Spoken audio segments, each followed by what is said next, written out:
राधिका खेड़ा जी fundamental right की बात आप कर रही हैं, तो अगर आप कोई दावा करेंगी तो उस दावे को आप कैसे लीजिएगा? अदालत के जरिए लीजिएगा, अदालत के जरिए लीजिएगा ना जी। और हम तो कह रहे हैं, मैंने तो आते ही सबसे पहले चीज कही प्रत्युष जी, जो कोर्ट का फैसला होगा हम उसे मानेंगे। कोर्ट ने ये कहा है, हाई कोर्ट ने, कि हमारे हिंदुओं की फंडामेंटल राइट है कि हम वहां पूजा करें, क्योंकि वहां पूजा होती आई थी। अगर आप वहां पे जाके नमाज पढ़ने लग जाएंगे तो आप हमारी फंडामेंटल राइट छीन रहे हैं। जितनी राइट आपकी है उससे पहले हमारी है, क्योंकि वो ओरिजिनली मंदिर है। और इससे पहले मेरे बोलने के बाद जो एक जेंटलमैन टीवी पर बोले थे, जिन्होंने डिबेट में बोला था कि कोर्ट ने ऐसा कहा राम मंदिर के समय पे कि वहां पे कुछ नीचे मंदिर के मिला नहीं था, तो वहीं पे 1045 पेज के उस जजमेंट के पैरा 788 सेक्शन 1 में साफ तौर से लिखा है कि वहां पे हिंदू मंदिर था जिसकी वॉल्स के ऊपर मंदिर बनाया गया है। वो कैटेगोरिकली लिखा, आप पढ़ के नहीं आते जजमेंट और यहां पे काय करेंगे, वो मेरी प्रॉब्लम नहीं है।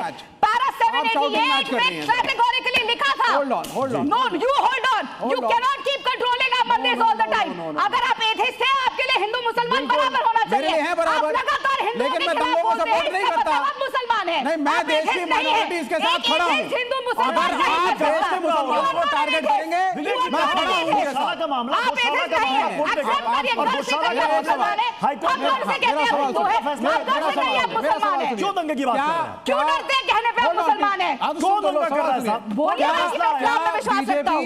क्या राधिका खेड़ा आप ये कहना चाहती हैं कि BJP places of worship act को नहीं मानती? अरे भैया, ये लागू ही नहीं होती। अगर यहाँ नहीं लागू होता ना, बाकी देश में मानते हो। अतीकुर रहमान जी कह रहे थे कि इसमें ये लागू नहीं होगा। But what about the other monuments? Protected monuments है, उस पे ये लागू नहीं होगा। बाकी सब रहमान की आप बात कर रहे हो, रहमान को लाइएगा राधिका खेड़ा के साथ। पीसीआर मेरी आवाज सुन रहे तो कुछ भी बोलते हैं। अतीकुर रहमान। राधिका जी मान लीजिए आप जो बात कह रही हैं प्लेसेस ऑफ वर्शिप एक्ट इसमें लागू नहीं होता है, इसके एब्सेंस में भी section 16 of the ancient monuments act, जो प्राचीन काल मस्जिद और मंदिर है, जैसा है वैसा ही रहेगा। In the absence of 1991 places of worship act भी ये फैसला गलत है। जो उसमें कैटेगोरिकली उसके जो सेक्शन 16 मैं आपको कैटेगोरिकली बता देती हूँ, पढ़ के, अगर आपने नहीं पढ़ा है, धारा 4(3)A उसमें साफ तौर से लिखा हुआ है सेक्शन 16। अब मैं आपके बीच में, आप बीच में बोलेंगे, मैं स्टूडियो में हूँ, आपकी आवाज दब जाएगी। मैं खत्म कर दूं? नहीं, आप गलत बोल रहे हैं, आप तब से गलत बोल रहे हैं, क्योंकि ये मॉन्यूमेंट पहले से प्रोटेक्टेड है। So it is not come in that AMASR के अंदर नहीं आता है, ये 1904 से प्रोटेक्टेड है। आप लोग पढ़ के आते नहीं हैं, लोग आप लोगों को जीरो नॉलेज है, और इसी तरीके से आप मुसलमानों को बरगलाने का काम करते हैं और हिंदू मुसलमान करवाते हैं।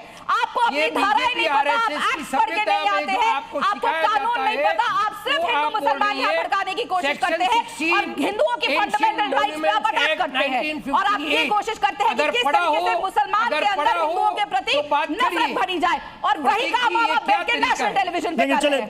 प्लेसेस ऑफ वर्शिप एक्ट यहाँ पर लगता है, नहीं लगता? सुप्रीम कोर्ट में मामला, सुप्रीम कोर्ट इस मसले को देख लेगी।